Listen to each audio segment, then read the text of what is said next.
Next sum है हमारे पास interest on a certain sum of money for 2 × 1/3 years at 3 × 3/4% per annum is 210। Find the sum.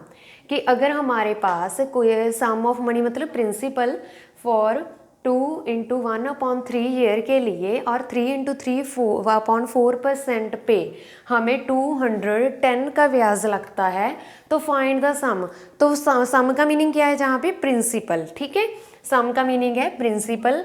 कि अगर हमारे पास 210 का ब्याज दिया हुआ है, मतलब सिंपल इंटरेस्ट दिया हुआ है, कितने टाइम का है? 2 × 1/3 एंड परसेंट कितनी है? 3 × 3/4% रेट है हमारे पास। ठीक है, तो सबसे पहले हम लिख लेते हैं let the sum be principal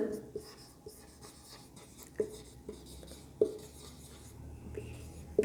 ठीक है, हम P के साथ डिनोट करेंगे इसको। और R क्या होता है? रेट, जो परसेंटेज में होता है 3/4। जो मिक्स फ्रैक्शन में दिया हुआ है हम इसको सिंपल बना लेते हैं। 3 × 4 12, 12 + 3 कितना बनेगा? 15/4% पर एनम। ठीक है, और टाइम कितना दिया हुआ है हमारे पास? 2 × 1/3। ठीक है, इसको भी हम सिंपल बना लेते हैं। 2 3 * 6, 6 + 1 7/3।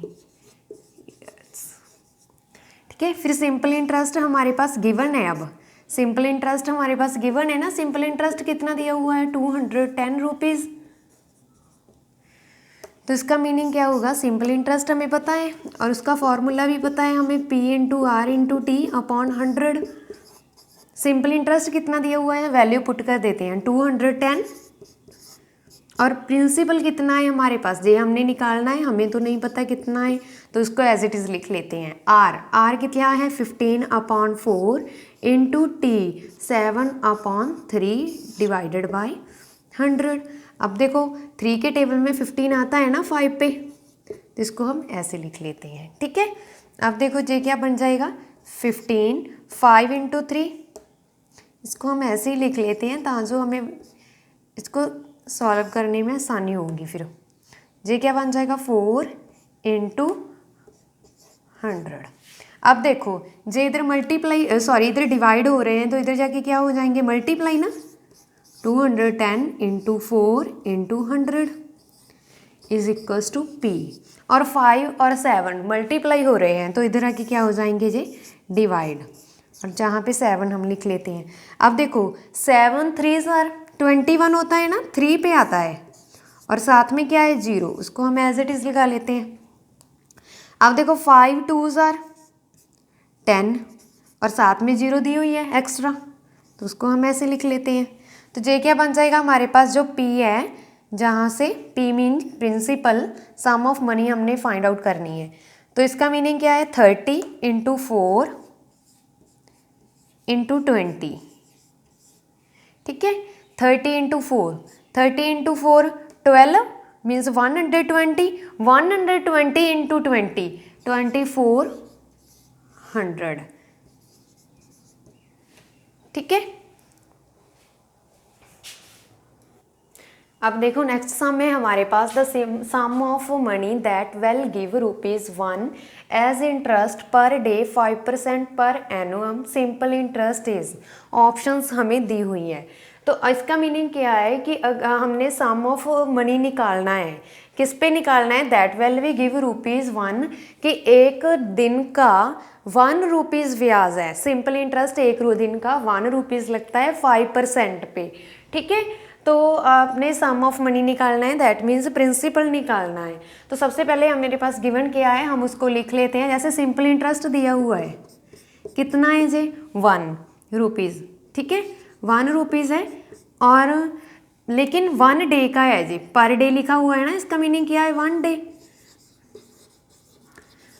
लेकिन हम तो जो सम करते हैं सिंपल इंटरेस्ट में, वहाँ पे जो टाइम होता है वो जीएस में करते हैं। तो इसका मीनिंग जहाँ पे क्या होगा? अब जहाँ पे एक साल में कितने दिन होते हैं? 365। तो इसका मीनिंग अगर एक दिन का ब्याज 1 रुपीज़ है, तो पूरे साल का कितना होगा? 365 रुपीज़। ओके,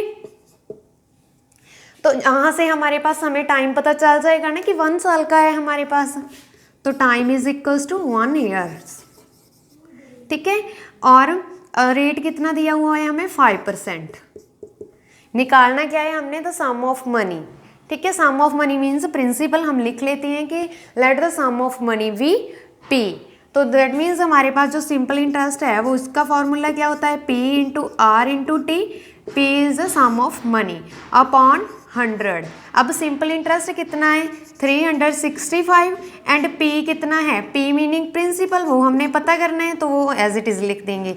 आर कितनी दी हुई है 5% और टाइम हमारे पास कितना है 1 ईयर अपॉन 100। अब देखो जहाँ पे क्या बन जाएगा 520। ठीक है, 5 के टेबल में 10 आता है ना 2 पे, और साथ में इसके क्या है 0, तो उसको हमने एज इट इज़ जहाँ पे लगा लिया। अब 305 multiply 20 is equals to P. 20 जहाँ पे डिवाइड हो रहा है तो इधर आके मल्टीप्लाई ही होगा ना, और जहाँ पे नीचे क्या आ जाएगा 1, तो 1 का मीनिंग।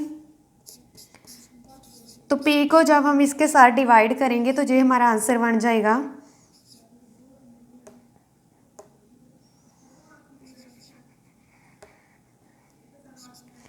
दैट मीन्स हमारे पास जो सम ऑफ मनी है वो क्या है, option B is correct answer. Okay.